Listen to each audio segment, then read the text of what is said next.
8. Power and authority.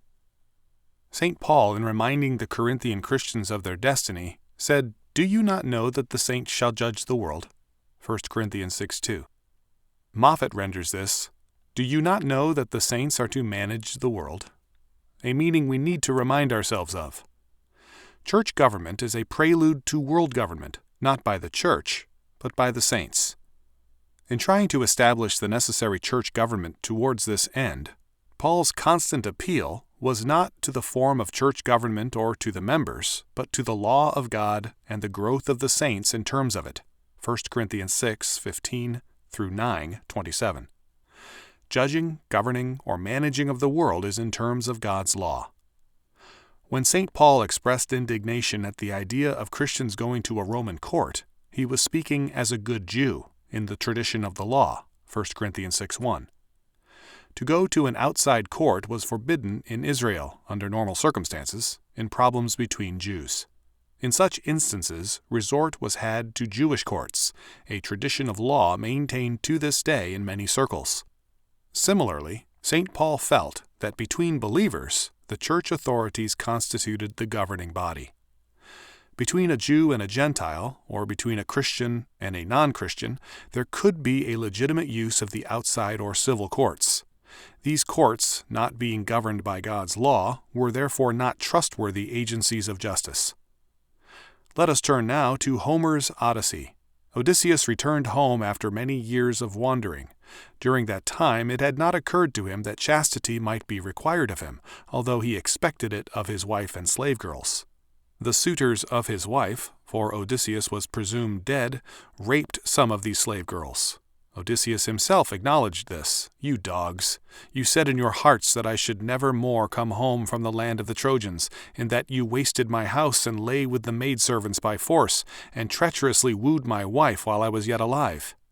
The nurse, Euryclea, said that 12 of his 50 slave girls were involved.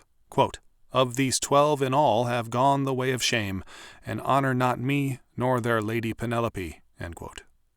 After killing the suitors, Odysseus and his son Telemachus and others turned to the girls to execute them. Telemachus hung all 12 on one cable. The reason for the execution was stated by Telemachus. "These have poured dishonor on my head and on my mother, and have lain with the wooers." The offense of the girls was not against God, it was against Odysseus and Telemachus. The involvement of these girls with the men who had raped them, or perhaps seduced them, was not as important as the quote-unquote dishonor felt by Odysseus and Telemachus. Law for them had no higher reach than themselves. Quote, "The girls were property. The disposal of property was then as now a matter of expediency, not of right and wrong." End quote. The same was true in early Rome. The father had power over his children. They were property. Law did not transcend man, and it was essentially limited to the family of man. Subsequently, the state took over the family's powers and made itself the father of its people and the source of law. In either case, law was essentially humanistic and man-centered. Since man as family head or man as statist leader issued the law was total. This appeared very clearly in Plato's Laws. Quote, "The principal thing is that none, man or woman, should ever be without an officer set over him, and that none should get the mental habit of taking any step, whether in earnest or in jest, on his individual responsibility. In a word, we must train the mind not even to consider acting as an individual, or know how to do it." End quote. If no law of God exists, man's humanistic alternatives, when pressed to their logical conclusions, mean either anarchism or totalitarian statism. Brophy's comment on the Leopold and Loeb case is revealing at this point. Quote, "What emerges from reading an account of the case is a failure, or rather a confusion, on the part of society, which, in all its dealings with Leopold and Loeb in their education and in what amounted to their further education, their trial, never offered them any reason why they should not murder or why they should feel remorse. What it did offer them was God, and they saw through him. He gave up the idea that there was a God," states one of the medical reports on Leopold, saying that if a God exists, some pre-God must have created him. In this line of thinking he reasons by analogy. Having been taught that the moral law drew its sanction from God, the young men were simply being logical in concluding that to jettison God was to jettison the moral law as well. Indeed, this, in society's eyes, was their crime, or at least the crime of Leopold, the more intelligent of the two. He reasoned, and having worked out his position by reason, he could not be induced to change it under emotional pressure from the threat of death. As the medical report records, he stated that consistency has always been a sort of God to him. Society could make nothing of Leopold except to classify him as abnormal, by which it meant he was a nonconformer in his sexual tastes, his very imagination." End quote. Anarchism or totalitarianism, these are the alternatives. Either people after Plato's hope, who do, quote, not even consider acting as an individual or know how to do it, end quote, or individuals who are an absolute law unto themselves. These are the alternatives humanism offers to man. But the saints are to govern the world in terms of God's law, which means that they must know that law. Thus, a basic requirement of healthy church life is a constant study of God's law, its implications, and its applications. The question of authority is inseparable from law in any biblical sense. A primary meaning of authority is the right to command and to enforce obedience, the right to act officially. The origin of authority is a Latin word, augeo, increase. Authority has a natural increase to it. True authority prospers and abounds. Power and authority are not identical words. Power is strength or force. Power can and often does exist without authority. The power of Odysseus and Telemachus and the powers of the Roman Empire were real powers, but in terms of God's law, they lacked authority, although they had a formal authority merely as legitimate governments in their societies. As Denis de Rougemont pointed out, quote, "One does not become a father by stealing a child. One can steal the child, not paternity. One can steal power, not authority." End quote.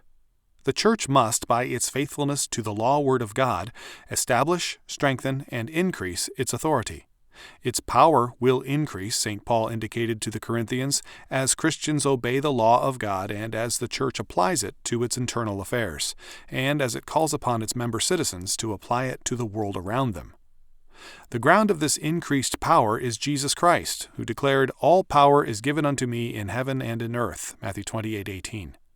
As the absolute possessor of all power, he is the predestinating source of all immediate power. He is also the perfect coincidence of power and authority.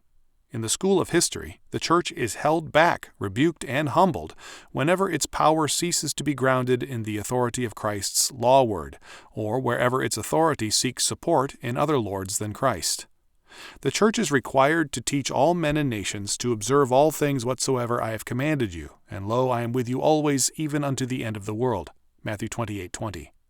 His presence and his power undergird those who teach the observance of all that Christ commands. Power, when divorced from godly authority, becomes progressively demonic. Authority can be legitimate in a human sense, resting on succession or election, and yet be immoral and hostile to God's order. Thus, the authority of Nero was somewhat legitimate, and Christians were required to obey him, but his authority was ungodly and implicitly and explicitly satanic in its development.